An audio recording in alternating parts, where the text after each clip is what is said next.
Hi guys, it's me Movina. Um, I just wanted to make a little video of my testimony basically, and I wanted to share it with you so maybe you can be encouraged by it. But I've been going through a lot lately, and there's just like a big change that happened, and I kind of wanted to let you know how it happened and things that I went through.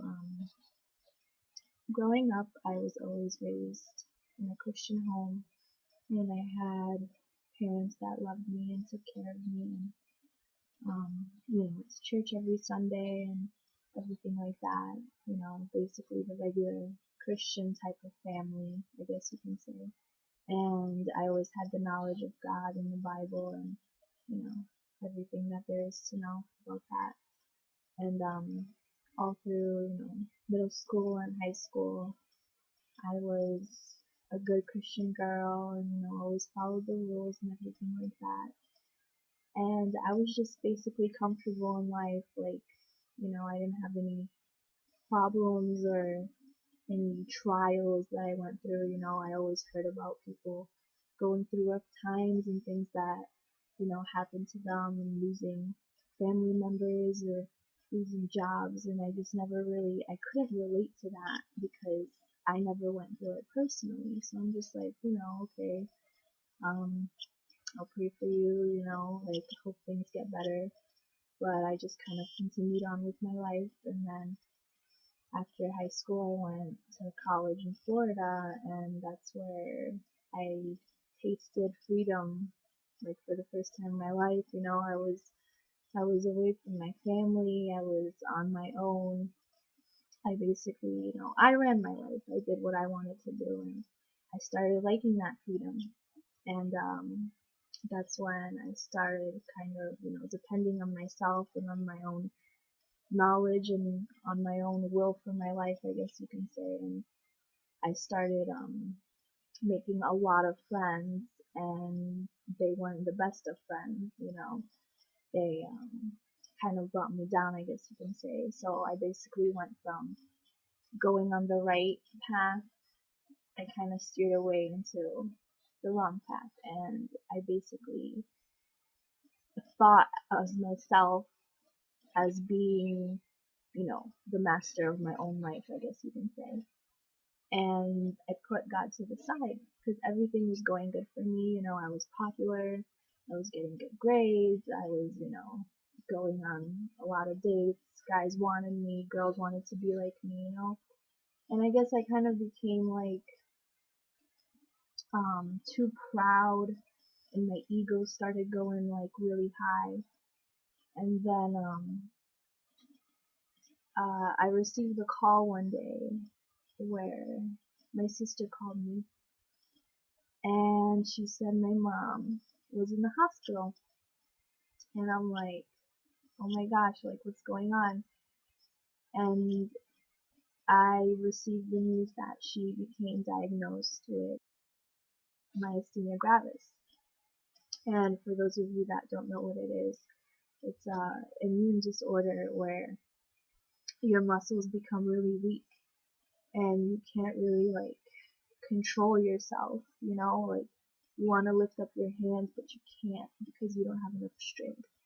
So that's basically what was going on with her, and because her immunity was really weak, she started having other health issues, and like one thing led to another, and she became very, very sick, and that caused me to, well, along with some other things, to leave Florida and to come back and live in New York City to help her, to take care of her, I guess you can say.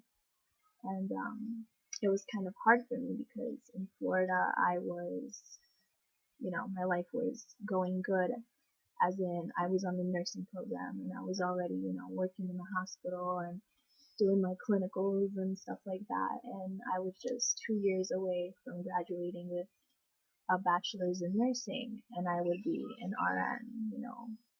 But I had to leave that. And my mom wasn't the only reason why I left Florida. It was also because I did a lot of bad things, and I guess I did a lot of bad illegal things, and I had to leave Florida due to that as well.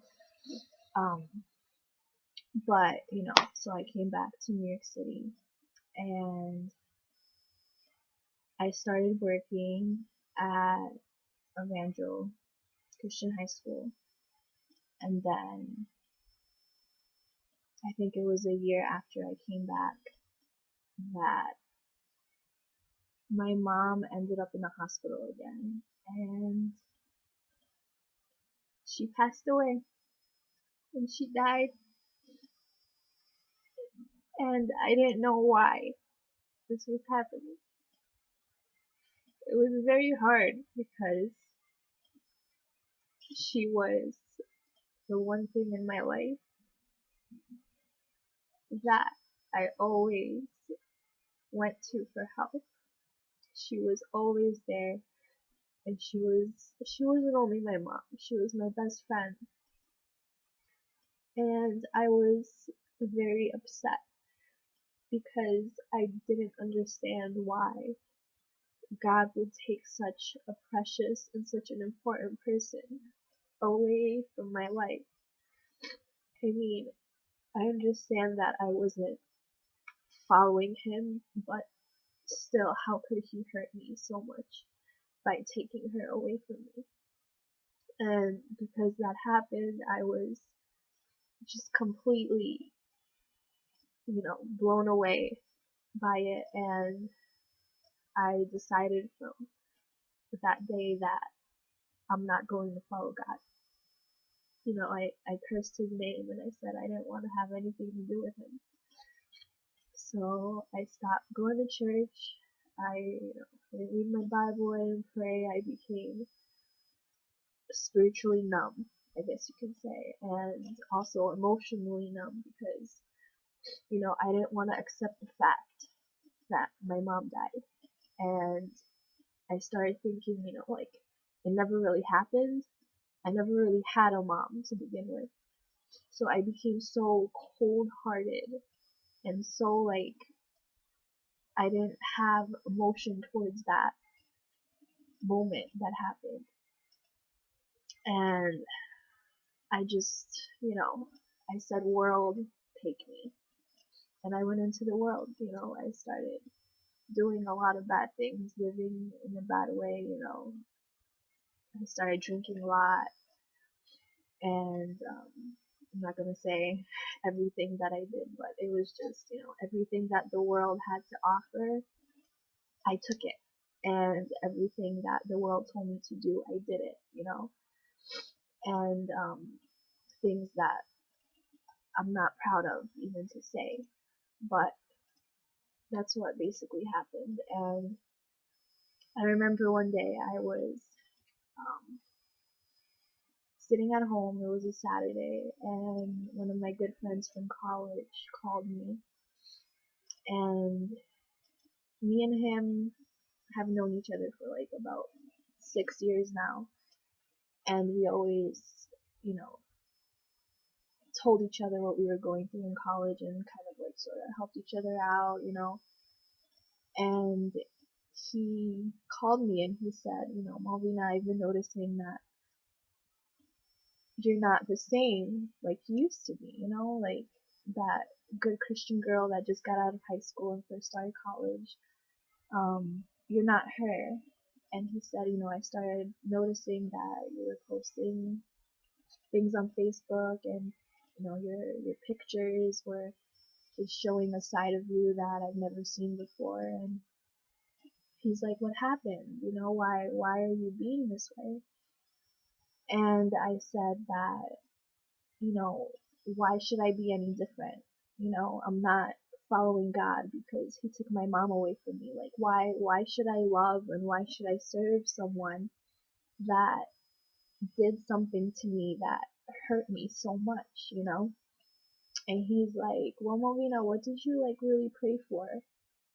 when your mom was sick? And I said, well, healing. I prayed for God to heal her, and I prayed for God, to take away the pain and for her to be, healthy again and just like not go through what she's going through. And he's like, Melvina, God healed her. Like, she's in heaven and she's healed. She has no pain and she's so happy, like so joyful right now. What better way could have God answered your prayer than to take her into his own arms in heaven, where she is the happiest? And I kind of like stayed there in silence, and that really like that hit me, like it's true. It's so true. Like, God answered my prayer, just not in the way that I wanted him to. And it just like, it shocked me, and I just kept thinking about it and thinking about it, and then I just like, it hit me, what am I doing? Like, here is a God who gave me life, he saved me, he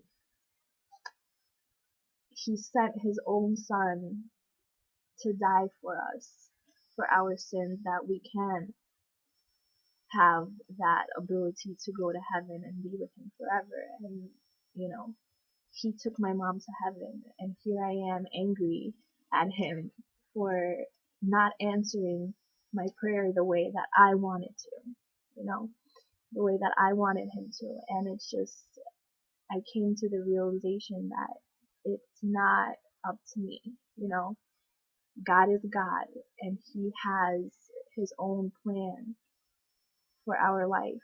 And it's like, not only was he like nice enough to answer my prayer, even though I turned my back against him, but he also took my mom home so she can be happy there, And it's like, I finally noticed that it's all about God. And that's when I decided to change my life. I dropped everything that I was into. I dropped everything that I was doing. I separated myself from the people that were dragging me down. And just like, for the first time in my life, I feel God. I feel the joy that God intended us to have as Christians when we have him in our heart. And he broke every chain, I guess you can say. Every aspect in my life that I was hesitant to give to him, I was holding on to this area of music, or I was holding on to this area of boyfriends, or just like, I was holding on to me wanting to become a nurse, I was holding on to my plans, and that's no longer the case. Like, I gave everything up to him, everything that there is, and there is nothing between me and God right now. Like, it's just me and God, and that's it. Like, I feel what a relationship with him is supposed to feel like. Like, it brings me so much joy, so much happiness. I feel free. I have joy in my heart, and it's undescribable, like the peace and the comfort that he gives to you at that moment where you finally decide to break free, and I realize that there is nothing in this world, anything that you think this world can give you will only lead you to destruction. I mean, yeah, I was living a fun life, and I was happy for the moment. It wasn't true. It wasn't real. Like, you get drunk and you feel good, but then it goes away. It's only like a couple of hours and it's done. Or you go and, you sleep with a guy, and then in the morning you wake up feeling empty and you feel like, what am I doing here? You know, like it's crazy that now I can see that, but when I was in it, I couldn't see it. And I'm so thankful, and I am so like just joyful that I realized that now when I had the time and I had the chance. Because, you know, God forbid that he would have, you know, something would have happened to me and I didn't have a chance to repent, and I didn't have a chance to, you know, to say that, you know, God, I'm sorry and please forgive me that I am living wrong. And then, God forbid that I died at that moment, I would have went to hell. And, you know, that would have been over. I would have been done. But I'm just so thankful and so merciful to God that I finally realized this. And yes, it did take me 2 years to do it. But the things that I went through, I now understand. You know, I understand what it truly means to give your life up to God. And I understand what it truly means to have faith in Him, because, you know, the Sermon on the Mount, when He talks about how He takes care of the sparrows in the air, and He takes care of even the grass on the ground, you know, what makes you think that He's not going to take care of you? Like, you are so much more precious to Him than those birds or that grass, yet He still tends to them. He will tend to you. Like, He will take care of you.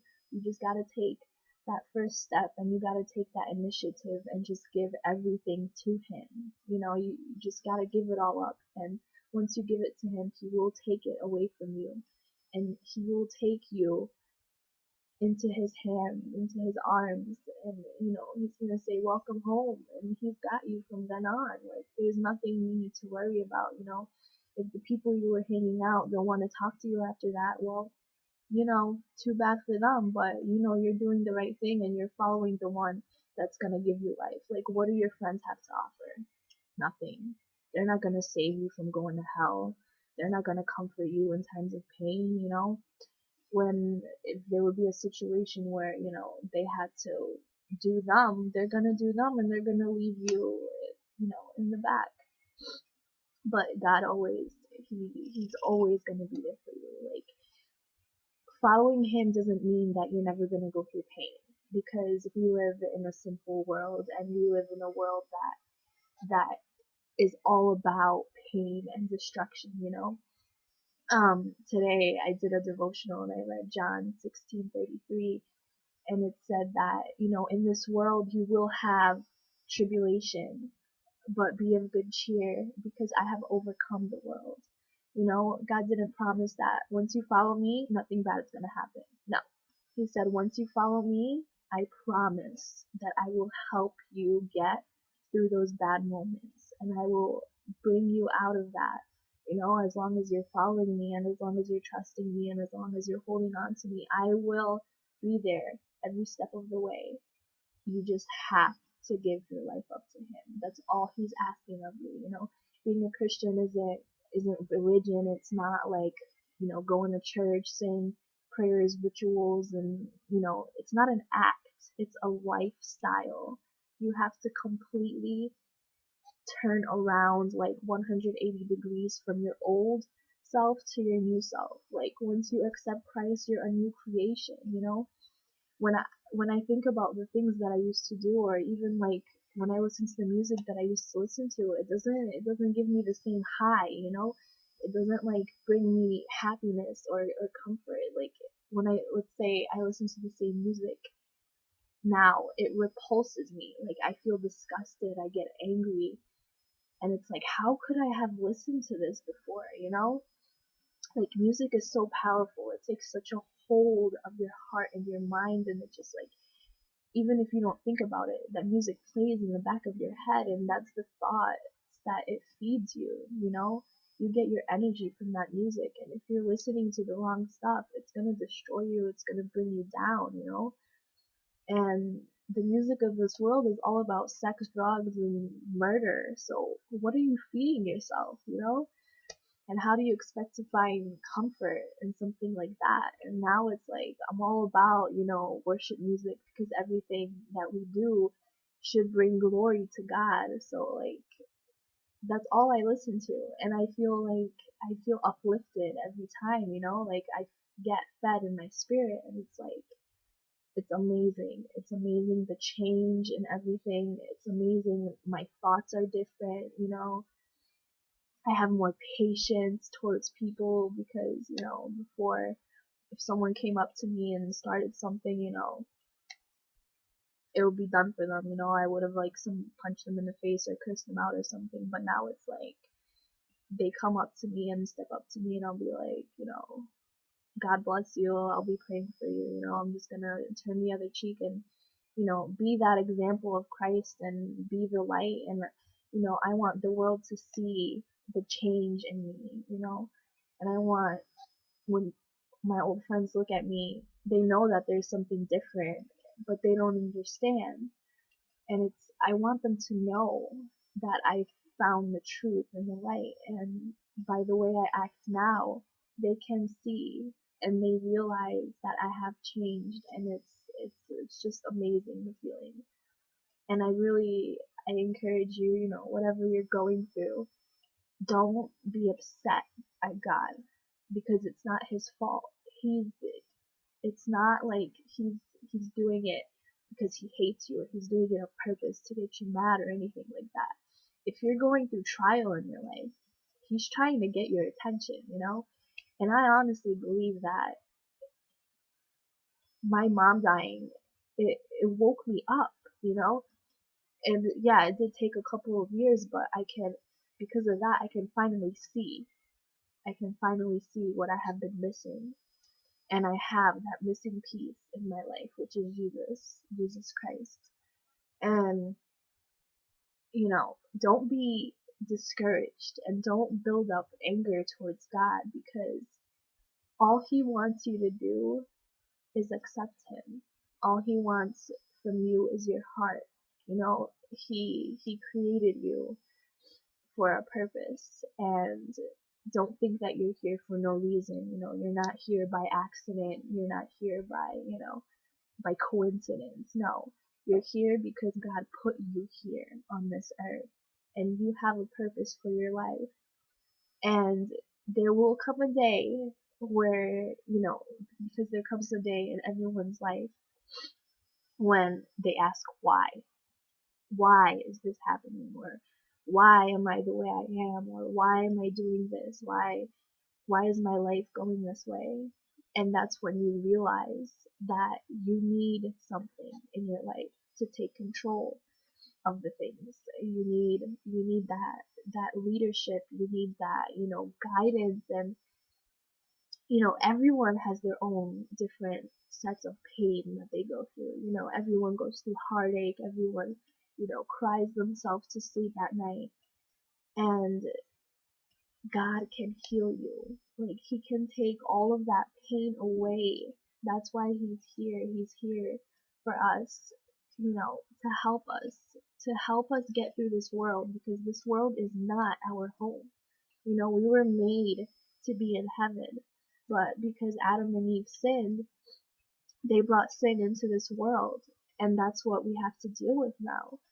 But he promised that he will get us through it. So just stop fighting him, stop rejecting him, stop rejecting a God that loves you and that wants you, stop thinking that you have all the answers, that, oh, if I do this, this is gonna happen and then it's all gonna be good. Because you know what? Your will is nothing. Your will for your life means nothing at all. And if you follow your own plans, I'm going to tell you now that you're not going to succeed. You will fail. This world will destroy you, and you will come to a point where you realize that. But just pray to God that it's not going to be too late. Because right now, you're living and you're breathing, and you have that chance to accept Him. So you need to take it.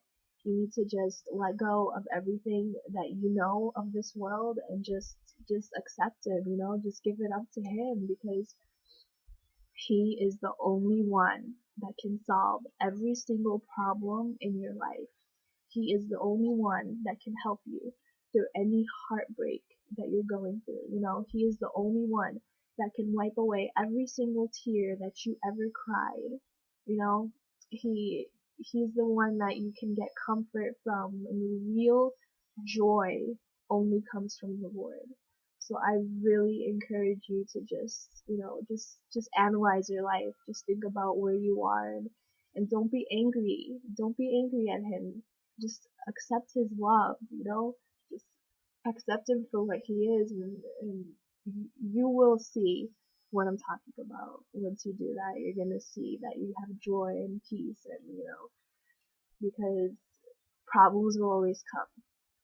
We live in this world, and that's what we have to deal with, is problems all the time, every day, and he can help you get through that. So I encourage you to just think about, what I said, and, if you ever feel the need to talk to me personally, I will gladly, try to help you out. I'll pray for you if you have any prayer requests.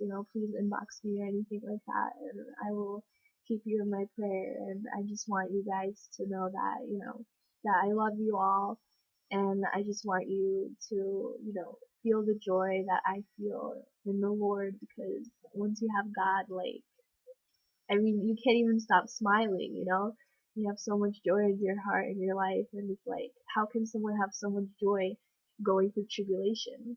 God. That's it. It's God. It's all God. And so thank you for your time in watching this video. I didn't expect it to be this long, but I wanted you guys to hear about the change in me. So thanks for watching, and God bless you.